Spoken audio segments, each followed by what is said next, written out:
Imagine this. You step into a marble building so vast that for a moment you feel as though you might have just entered heaven. The air hits you like a wall, thick with steam that carries the intoxicating scent of exotic oils, rose petals, and something indefinably expensive.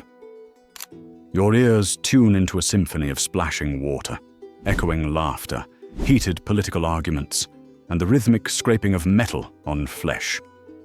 Before you is a scene that would make HBO executives weep with envy. Pools the size of Olympic venues filled with near-naked bodies of every social class imaginable, their skin glistening like bronzed gods under the dancing light of 1,000 oil lamps. What is this divine building, I hear you ask? And how might I get in? Well, sit back for the next 20 minutes and let me walk you through the essential role that Roman public baths played in ancient times. Welcome back to Ancient Rome Revisited. I'm your host, Marcus Aurelius, and trust me when I say that there was no place on earth quite like the Roman baths, especially after returning from the front line of the empire, having defeated more barbarian hordes. Today, I'm taking you on a journey back 2,000 years to explore one of Rome's most fascinating and surprisingly modern institutions, the public baths. Trust me, by the time we're done, you'll realize that ancient Romans had figured out something about community and social life that we're still trying to get right today. Before we begin, if you have not yet subscribed to this channel, then please do so now. That way, you will never miss another episode of Ancient Rome Revisited. If you've just clicked subscribe, then I, Marcus Aurelius, thank you. Okay, let's strip off, shall we, and dive into the wet and steamy life found within Rome's public baths, the heart of Roman social life. Let me paint you a picture of just how central these baths were to Roman life. Imagine if your local Starbucks, your gym, your co-working space, your therapist's office, and your country club all existed in one magnificent building, and it was free or dirt cheap to use. That's essentially what Roman baths were to the average citizen. These weren't just places to get clean, though hygiene was certainly important. The baths were where Romans conducted business, made political connections, caught up on the latest news, and maintained their social status. Think of them as the original social network, but instead of scrolling through feeds on your phone, you were literally mingling with hundreds of other people in various states of undress. The political significance cannot be overstated. Roman politicians knew that if you wanted to win hearts and minds, you built baths for the people. It was like a combination of modern campaign promises for better infrastructure and free healthcare, all rolled into one crowd-pleasing package. Emperors competed to build the most impressive bath complexes, and having your name attached to a magnificent bathhouse was basically the ancient equivalent of having a skyscraper named after you. Who used the baths? Now you might be thinking, surely these fancy facilities were just for the wealthy elite? Well, prepare to have your assumptions challenged. Roman baths were remarkably democratic institutions, at least by ancient standards. The beauty of the Roman bath system was its accessibility. While there were certainly exclusive private baths for the ultra-wealthy, the great public baths welcomed everyone from senators to slaves. The admission fee was typically just a quadrans, the smallest Roman coin, making it affordable for virtually everyone. To put this in perspective, it would be like charging a penny to enter the most luxurious spa in your city. Men and women did use the baths, though not always at the same time. The arrangements varied. Some bathhouses had separate sections for men and women, while others designated different hours for each gender. Mixed bathing did occur in some periods and locations, though it was often viewed with suspicion by more conservative Romans. It's a bit like how modern society has ongoing debates about certain social norms. Some things never change.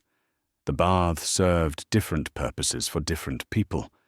For the working class, they were often the only place to get properly clean, since most Roman homes didn't have running water.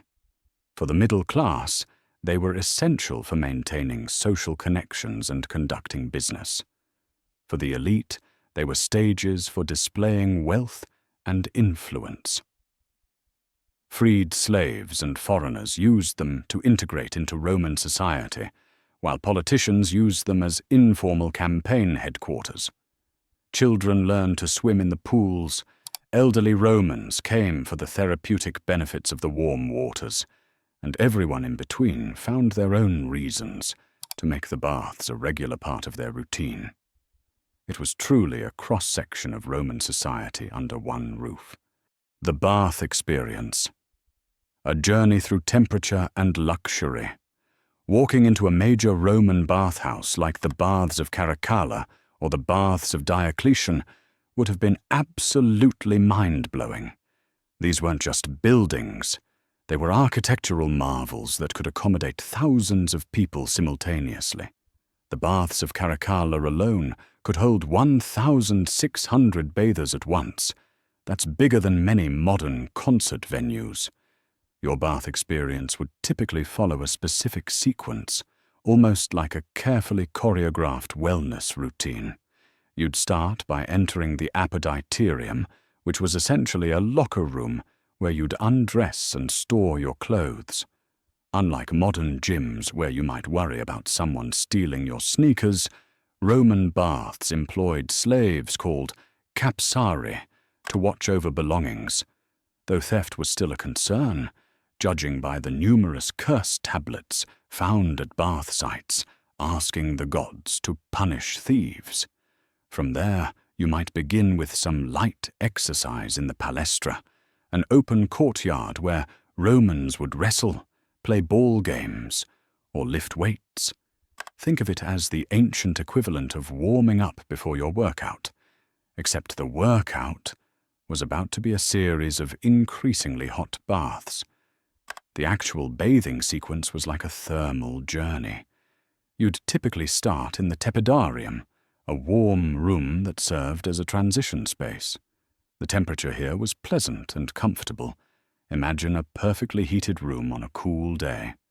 This was where you'd begin to sweat lightly and prepare your body for the heat to come. Next came the caldarium, the hot room, where temperatures could reach levels that would make a modern sauna seem mild. The air was thick with steam, and the heat was so intense that Romans often wore wooden sandals to protect their feet from the scalding floors. The hot pools here would have felt like slipping into a perfectly heated hot tub, if hot tubs could be the size of swimming pools. Finally, you'd shock your system with a visit to the frigidarium, the cold room. This was where things got interesting, and by interesting, I mean potentially terrifying for modern sensibilities. Romans would plunge into pools of cold water after all that heat, creating a thermal shock that they believed was incredibly beneficial for health. It's like the ancient version of those viral ice bucket challenges, except it was a daily routine rather than a one-time stunt. The engineering marvel, how they kept things hot now. Let's talk about the absolute genius of Roman engineering that made all this possible. The heating system they used, called a hypocaust, was so ingenious that it wouldn't look out of place in a modern building's blueprints. Picture this. Underneath the floors of the baths ran a network of channels and pillars, creating a hollow space beneath the entire building. Hot air from furnaces, called prefurnia, would circulate through these spaces, heating the floors from below. The floors were supported by pillae, which were basically stacks of tiles that created pillars while allowing hot air to flow freely. But the Romans didn't stop there. They also installed hollow tiles called tubuli in the walls, creating vertical channels that allowed hot air to rise and heat the walls as well. This meant that the entire room was heated from the floor up and the walls in, creating an incredibly efficient and even heating system. The fuel for this system was enormous. The furnaces burned constantly, consuming massive amounts of wood and charcoal. Some of the larger bath complexes required entire forests' worth of fuel to keep running. It was like keeping hundreds of fireplaces burning 24/7, except the heat was being distributed through an incredibly sophisticated system that most buildings didn't achieve until central heating was invented much later. Different rooms required different temperatures, so the Romans positioned them strategically relative to the furnaces. The caldarium was closest to the heat source, the tepidarium was at a moderate distance, and the frigidarium was positioned to stay naturally cool.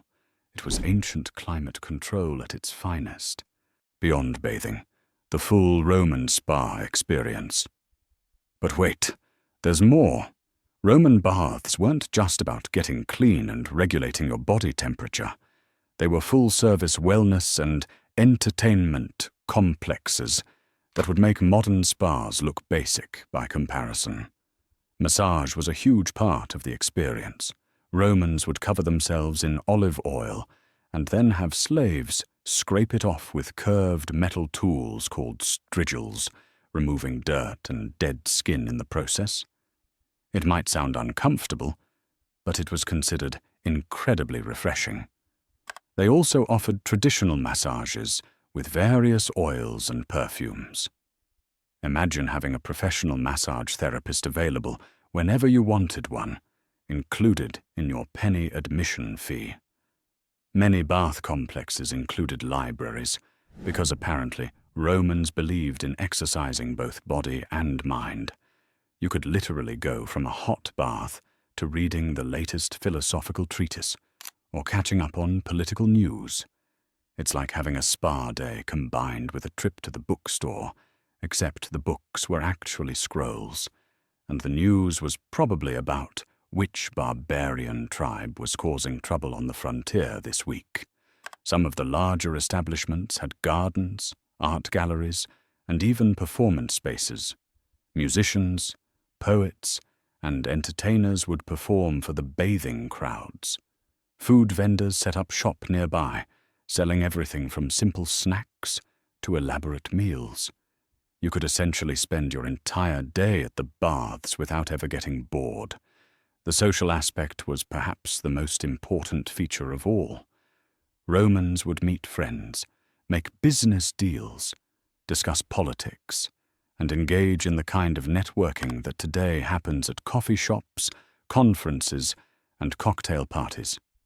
Except instead of awkwardly holding a drink while making small talk, you were relaxing in a warm pool having the most natural conversations imaginable. The decline and legacy. Like many Roman institutions, the great public baths eventually fell victim to changing times. As the Western Roman Empire declined, maintaining these massive, fuel-hungry complexes became increasingly difficult. The rise of Christianity also brought new attitudes toward public nudity and communal bathing that were less enthusiastic than traditional Roman views. But the influence of Roman bathing culture never truly disappeared. The concept survived in various forms throughout the Byzantine Empire and influenced bathing traditions across Europe and the Middle East. Turkish baths, Russian banyas, and even modern spa culture all owe something to the Roman model of communal bathing as a social and therapeutic activity. Today, when we talk about work-life balance and the importance of community spaces, we're essentially trying to recreate something the Romans perfected 2 millennia ago. They understood that human beings need spaces where they can relax, socialize, and maintain their physical and mental health, and they built magnificent monuments to that understanding. Time to reimagine public pools. The next time you're at a modern spa, gym or community center, take a moment to appreciate that you're participating in a tradition that stretches back to ancient Rome. Those Romans figured out something profound about human nature. We thrive when we have spaces that combine physical wellness, social interaction, and civic engagement. The Roman baths weren't just about getting clean. They were about creating a society where people from all walks of life could come together, share experiences, and build the social bonds that held their civilization together. In our increasingly digital world, maybe we could learn something from their approach to community building. After all, it's hard to be antisocial when you're sharing a warm pool with your neighbors, discussing the issues of the day, while getting the most relaxing scrub down of your life. The Romans might have been onto something that we're still trying to figure out today. So the next time someone tells you that ancient history is boring or irrelevant, remind them about the Roman baths. Because honestly, they created a social institution so perfect that we're still trying to recreate it thousands of years later. Not bad for a civilization that didn't even have smartphones to help them stay connected.